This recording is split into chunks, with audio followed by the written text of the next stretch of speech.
बहन डर गई। अरे भाई मूवी के अंदर मीम रेफरेंस है, वो भी अक्षय कुमार खुद अपना मीम रेफरेंस दे रहा है। अब तो ऑडियंस पागल होने वाली है और अपने कपड़े फाड़ देगी हंस हंस के।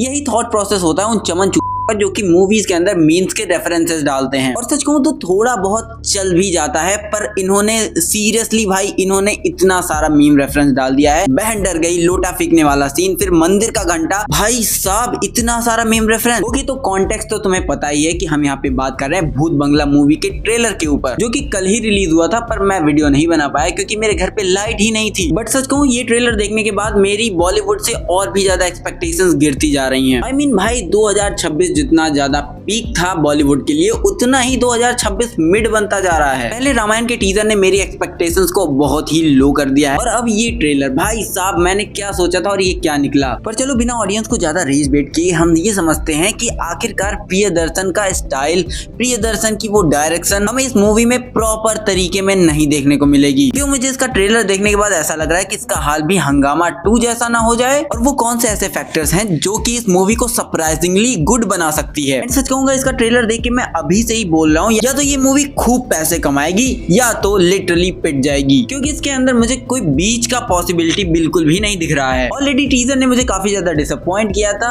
For some reasons, like jokes हर जगह लैंड नहीं हो रहे थे एंड तुम्हें काफी सारी चीजें ऐसे लग रहे थे कि जैसे आउट ऑफ कॉन्टेक्स्ट मिल रही हूँ। खैर कॉमेडी आउट ऑफ कॉन्टेक्स्ट तुम्हें अच्छी नहीं लगती, आई नो, बट कुछ चीजें फोर्सफुल भी लग रही थी। बट सच कहूँ तो ट्रेलर समहाउ कन्विंस्ड मी कि भाई मूवी फनी हो भी सकती है, और ये जो मीम रेफरेंसेस हैं इनको हटा दिया जाए तो मूवी काफी पोटेंशियल रखती है। भूत का क्या करूं? अरे भूत की बात। जहाँ पे इस मूवी के पीछे का जो मेन रीजन मुझे फील होता है वो यही है कि कार्तिक आर्यन वाले भूल भुलैया यूनिवर्स को वो समझा सके कि असली हॉरर कॉमेडी मूवीज बनाई कैसे जाती हैं। पर ब्रेक डाउन करने से पहले मैं छोटी मोटी कमियों के बारे में बात करूंगा एंड कुछ ऐसी अच्छी चीजों के बारे में बात करेंगे जो कि इस मूवी को बहुत ही बेहतर कर सकती है। जहाँ पे कमियों की जब बात उठेगी तो मीम रेफरेंसेस सबसे पहले ही आएंगे, और इसका जो सबसे बड़ा रीजन ये लगता है मुझे कि ये प्रियदर्शन का स्टाइल नहीं है, और अगर तुम अपने स्टाइल से हटके कुछ करने की कोशिश कर रहे हो तो I think it's new and ये थोड़ा सा तुम्हें बैकफायर भी कर सकता है। क्योंकि एट सम पॉइंट बहन डर गई वाला डायलॉग अक्षय कुमार का बोलना यहाँ पे बहुत ही अजीब फील होता है। I know some people find it very funny but I don't find it very funny, क्योंकि अगर तुमने प्रियदर्शन का डायरेक्शन स्टाइल देखा है, उनकी कॉमेडी मूवीज देख रखी है, तो तुम्हें पता होगा कि वो एक वाइड एंगल चूज करते हैं एंड उनके कैरेक्टर्स कुछ ना कुछ कर रहे होते हैं जो कि खुद ब खुद मीम बन जाते हैं, जो कि सच कहूंगा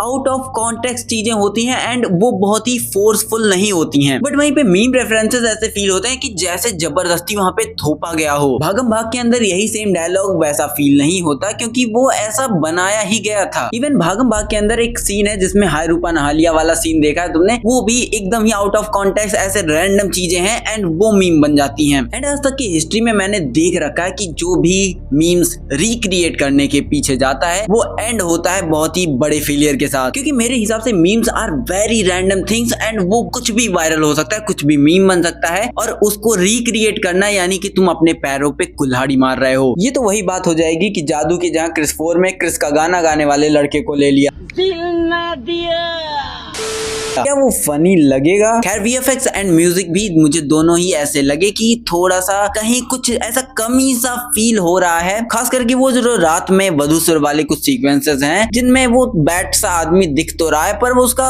मतलब कि थोड़ा सा कमी दिख रहा है। आई नो कि मूवी की बजट बहुत ज्यादा नहीं होगी एंड अपने प्रियदर्शन साहब कोई डीनक के मालिक थोड़ी ना है कि 4000 करोड़ की मूवी बना रहे हैं, तगड़ा वीएफएक्स देंगे, तो उसका थोड़ा बहुत ऊपर नीचे होना मेरे लिए चल जाने भर का है। बस राजा साहब मूवी की तरह ब्लंडर मत कर देना। खैर म्यूजिक के साथ साथ मुझे इस मूवी की कलर ग्रेडिंग भी थोड़ी सी उतना कुछ खास समझ नहीं आ रही है, जो कि अगेन प्रियदर्शन सर का स्टाइल नहीं है। वो बहुत ही रॉ तरीके से अपने फ्रेम्स को दिखाते हैं, जहाँ पे इस पूरे ट्रेलर में तुम्हें वो ग्लो इफेक्ट दिखेगा, चाहे वो रात वाले सीन हो या फिर वो हवेली लिट अप हो रखी है तो काफी ज्यादा ग्लोई सा फील होता है और ये चीज काफी ज्यादा मुझे अननेचुरल सी फील होती है जो कि प्रियदर्शन सर की मूवीज में नहीं होता। अगर तुम्हें भूल भुलैया याद हो तो उस मूवी में जब भी तुम्हें कहीं भी ब्लैक सीन दिखता है तो वो एकदम डार्क पिच ब्लैक सा दिखता है और उसके पीछे भी एक बहुत बड़ा रीजन ये था कि वो एक फिल्म कैमरा पे शूट हुई थी एंड क्योंकि ये movie of course digital camera पे शूट हो रही है तो वो क्वालिटी वाली प्रॉब्लम थोड़ी तो आती ही हैं। खैर ये तो थी वो चीजें जो कि मुझे ट्रेलर में लगा कि ये कमियां हैं, बट ये ट्रेलर मूवी की कमियों से ज्यादा उसकी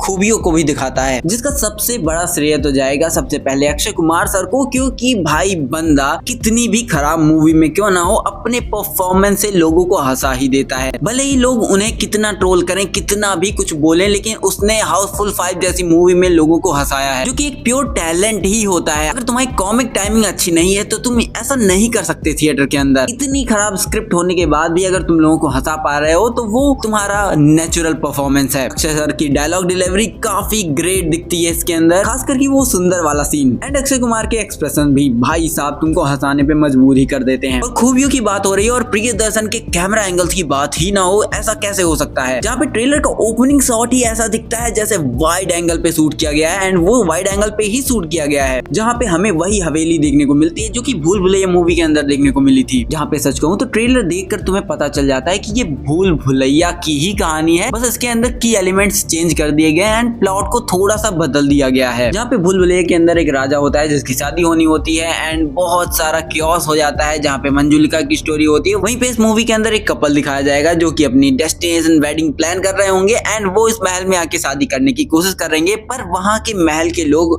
उन्हें रोकेंगे कि तुम मंगलपुर में शादी नहीं कर सकते, क्योंकि वहाँ पे वधूसुर नाम का एक राक्षस आ जाता है जो कि शादी करने वाले दूल्हे को उठा ले जाता है या फिर दुल्हन को। अब सच कहूं तो इस चीज का लोर मुझे इतना नहीं पता है, पर मुझे इतना पता है कि इस राक्षस को शादी से प्रॉब्लम है और साथ ही साथ तुम्हें भूल भुलैया वाले सारे पैरेलल्स इस मूवी के अंदर दिखने को मिल जाएंगे। वो संगीत वाले सीक्वेंस, वो शादी वाले सीक्वेंस, वो लोगों का नाचना गाना, वो जश्न होना तुम्हें भूल भुलैया वाली ही पूरी वाइब देती है। उसके बाद वो कॉरिडोर्स के अंदर भागते हुए अक्षय कुमार को देख के मुझे भूल भुलैया की ही याद आती है कि कैसे वो मंजुलिका को खोजने के चक्कर में उस हवेली की कॉरिडोर्स में भाग रहे होते हैं। एंड इस मूवी के अंदर एक और की एलिमेंट होने वाला है जो कि है पीछे वाला जंगल, जिसका नाम है पिशाच वन, जिसके ऊपर भी उन्होंने एक जोक क्रैक कर दिया है। इस मूवी का जो मेन विलन होने वाला है उसका नाम है वधूसुर एंड और अगर मैं इसके बारे में तुम्हें बताऊं तो इसका अपीयरेंस थोड़ा सा बैटमैन जैसा दिख रहा है। एक बंदा जो कि परछाइयों में रहता है, उसके लंबे लंबे कान है और वो अपने आप को बैट से रिजेंबल करता रहता है। अंधेरा उसका एलाय है एंड अंधेरे में उसको आना बहुत ही पसंद है। बस इस राक्षस के बचपन में उसके माँ बाप का ट्रॉमा डाल दो और इस राक्षस को ढेर सारा पैसा दे दो, ये पूरा का पूरा बैटमैन बन जाएगा। खैर जोक्स अपार्ट, मूवी में कई सारी ऐसी चीजें हैं जो कि सुपर नेचुरल फील होती हैं, क्योंकि ये मूवी तुमसे पूरी तरीके से छुपा रही है अभी तक। और सच कहूं तो आई वांट प्रियदर्शन की वो मुझे थिएटर के अंदर सरप्राइज कर दें, क्योंकि मुझे आज भी याद है जब मैंने पहली बार भूल भुलैया देखी थी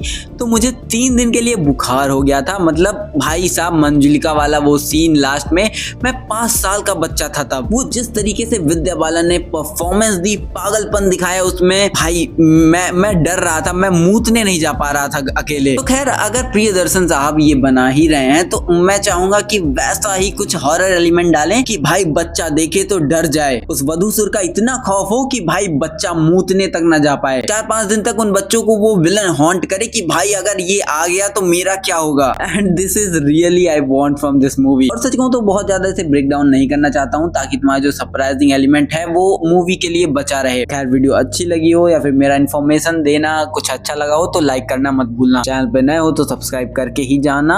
और तुम बताओ कि तुम्हें ट्रेलर कैसा लगा, क्या तुम्हें लगता है कि ये मूवी तुम्हें सरप्राइज करेगी या फिर डिसअपॉइंट करेगी। खैर चलता हूँ, मिलते हैं नेक्स्ट वीडियो में, तब तक के लिए tata bye bye and peace out. Like he says Modi, Kejriwal jumping like this and going.